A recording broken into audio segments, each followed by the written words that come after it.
નમસ્તે મિત્રો. વિચાર મંથનમાં અત્યારનો વિષય છે આત્મહત્યા. આત્મહત્યા વિશે આપણે ચર્ચા કરીશું. સૌપ્રથમ તો આત્મહત્યા એટલે શું? મારા વિચાર પ્રમાણે આત્મહત્યા એટલે કોઈ વ્યક્તિ ઝેરી દવા પીને પોતાનું જીવન ટૂંકાવી નાખે, ગળા ફાંસો ખાઈને પોતાનું જીવન ટૂંકાવી નાખે, બંદૂકની ગોળી ખાઈને પોતાનું જીવન ટૂંકાવી નાખે. એ આત્મહત્યા. ટૂંકમાં પોતાના જીવની, પોતાના શરીરને ટૂંકમાં નાશ કરવો એટલે આત્મહત્યા. માણસ શા માટે આત્મહત્યા કરે છે?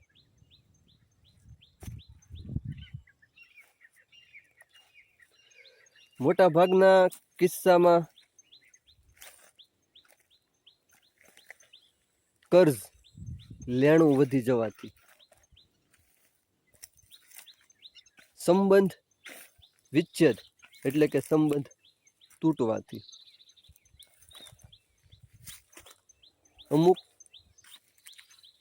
કંઈક એવી બાબતો હોય તો એમાં કંઈક દબાણ થવાથી પણ અમુક ઢીલી પ્રકૃતિના માણસો આત્મહત્યા કરી લેતા હોય છે. આપણે વાત કરીએ કે જે વ્યક્તિ કર્જના કારણે આત્મહત્યા કરતા હોય છે. અમુક માણસો પોતાની જરૂરિયાત માટે કર્જ કરતા હોય છે. દાખલા તરીકે પોતાના ઘરે કોઈ પ્રસંગ આવ્યો હોય એવો મોટો, તો લોન ઉપાડવી પડે, કોઈ પાસેથી વ્યાજે પૈસા લાવવા પડે, અમુક વાયદાની મુદત ઉપર.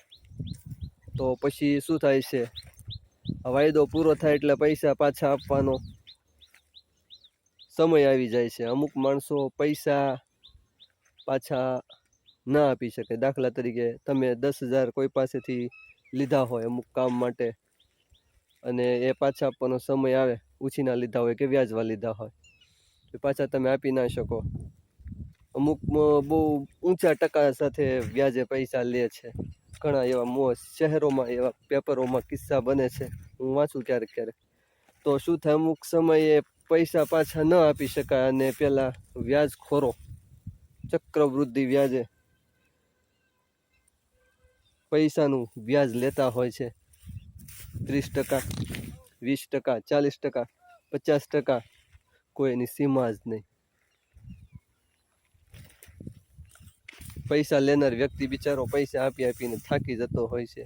મૂળ રકમનું ઉપર વ્યાજ ચડે, એ વ્યાજને બધું ભેગું થાય, એની ઉપર પાછું વ્યાજ શરૂ થાય. એ બધું અમુક ટાઈમ પછી પાછું બધું ભેગું કરે એ વ્યાજખોરો, અને એની ઉપર પાછું વ્યાજ શરૂ કરે. પેલો દેવાદાર બિચારો શું કરે? પૈસા ચૂકવવાની અમુક હદ હોય, એની શું કહેવાય ક્ષમતા હોય ત્યાં સુધી આપે, પછી છેલ્લે કાંઈ ન સૂઝે, મૂંઝાઈ જાય.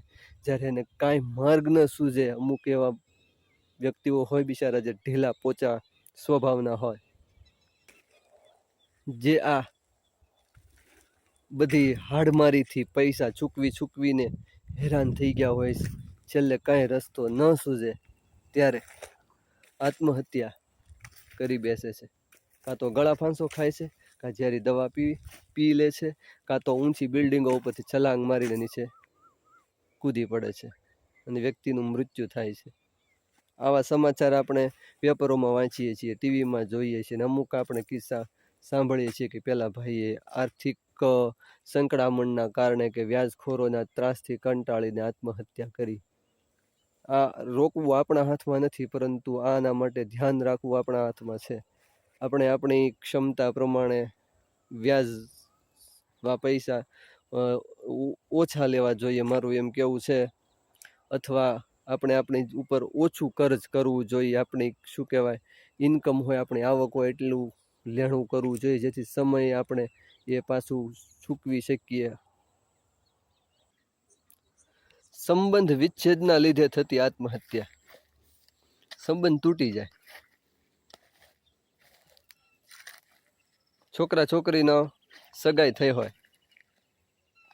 એ સંબંધ તૂટી જાય તો એકાદાને છોકરા છોકરીમાંથી લાગી આવે છે, અમુક ટાઈમ સુધી સંપર્કમાં રહ્યા હોય અને પછી સંબંધ તૂટી જાય તો લાગી આવે છે. અમુક લગ્ન પછી પણ છૂટાછેડા લે છે, તો પતિ પત્નીમાંથી એકાદા જે લાગણીશીલ હોય એમને આ વિયોગ સહન નથી થતો અને તેઓ ઉતાવળિયું પગલું ભરી લેતા હોય છે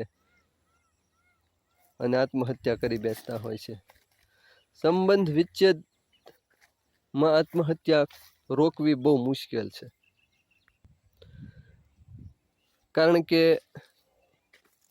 એવા સમયે જે વ્યક્તિનો સંબંધ વિચ્છેદ થયો હોય એમને લાગણીથી એટલો બધો, કે છોકરો હોય કે છોકરી હોય, એટલા બધા લાગણીથી ડિપ્રેસ્ડ થયા હોય,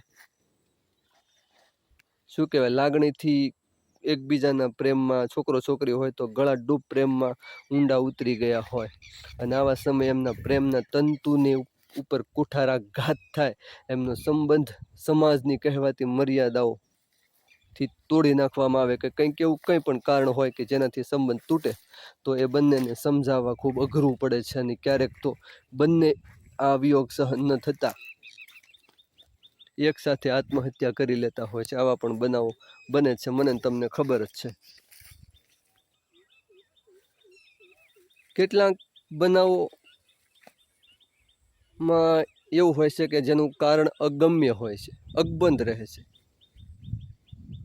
આનું કારણ શું હોય? કેટલાક વૃદ્ધો હોય એ એકલા રહેતા હોય અને એકલવાયા જીવનથી કંટાળી ગયા હોય તો આત્મહત્યાનું પગલું ભરી લે છે. મોટી સેલિબ્રિટી હોય, જે મહાન, મોટા ભાગની મહાન હસ્તીઓ જ હોય, એકલવાયા રહેતા હોય એ મોટી હસ્તીઓ જ હોય. એ હસ્તીઓ પોતાના એકલવાયા જીવનથી કંટાળી ગયા હોય છે. એમની પાસે સંપત્તિ જોઈએ તેટલી હોય છે, સમૃદ્ધિ, પરંતુ એમને સાથ સહકાર આપવાવાળા કોઈ સાથે હોતા નથી, કારણ કે સૌ પોતપોતાનું કાર્ય કરીને, પોતપોતાનો સ્વાર્થ સિદ્ધ કરીને નીકળી ગયા હોય છે. અત્યારે મોટા ભાગના એવું જ કરે છે, આપણે જોઈએ છીએ. તો એવા લોકો જે એકલા રહે છે તેઓ પણ કંઈક અગમ્ય કારણોસર એવું વાંચવા મળે છે પેપરમાં, અથવા આપણે જાણમાં આવે છે કે પેલા ભાઈએ આત્મહત્યા કરી, તેની પાછળ શું કારણ હતું એ ખબર નથી. એવું ક્યારેક આપણે પણ અગમ્ય કારણસર આત્મહત્યા કરી હોય એવું જાણીએ છીએ, એવું આપણે જાણવામાં આવે છે. ઉપરાંત કેટલાક અસાધ્ય બીમારીથી પીડાતા હોય કે એમને લાગે કે આ બીમારીનો ઈલાજ નથી થાય એમાં આપણાથી, મોંઘી મોંઘી દવાઓ લેતા હોય, ઘણી બધી દવાઓ કરાવ્યા પછી પણ એ અસાધ્ય બીમારીથી એ લોકો સાજા ન થતા હોય તો એ છેવટે કંટાળીને આત્મહત્યાનું પગલું ભરતા હોય છે. આવા ઘણા બધા કારણો છે કે વ્યક્તિ આત્મહત્યા કરે છે. આત્મહત્યા કરતી વ્યક્તિ એને રોકવી જરૂરી છે. એ આત્મહત્યા કરવાનો હોય એના થોડા દિવસમાં અમુક લક્ષણો જોવા મળે કે તેના સ્વભાવમાં એકાએક પરિવર્તન આવી જાય, કોઈ સાથે બોલે નહીં, એકલો રહેવાનું પસંદ કરે, તેના અધિકાર ક્ષેત્રમાં તેની બાબતોમાં આપણે હસ્તક્ષેપ કરીએ તો એને ગમે નહીં, આપણી ઉપર ગુસ્સે થઈ જાય, આવું બને. આપણે ઘણું એને માર્ગદર્શન આપવું હોય, એનું વર્તન બદલાઈ ગયું હોય ને આપણે એમને સારી સલાહ દેવાનું કંઈક વિચારીએ કે આને ભાઈ આમ છે, કંઈક છે ખરું, તો આપણે એને માર્ગદર્શન આપવાનું વિચારીએ તો એ આપણી સાથે સારી રીતે વાત પણ કરતો હોતો નથી. તો એના માટે થાય તો મહેનત કરવી જોઈએ, કારણ કે આત્મહત્યા એટલે જીવની હત્યા. આવું તો આપણે ન જ થવા દેવું જોઈએ એક માણસ તરીકે. આત્મહત્યા વિશે આટલું વિચાર મંથન આજે બસ. જય હિન્દ, જય ભારત.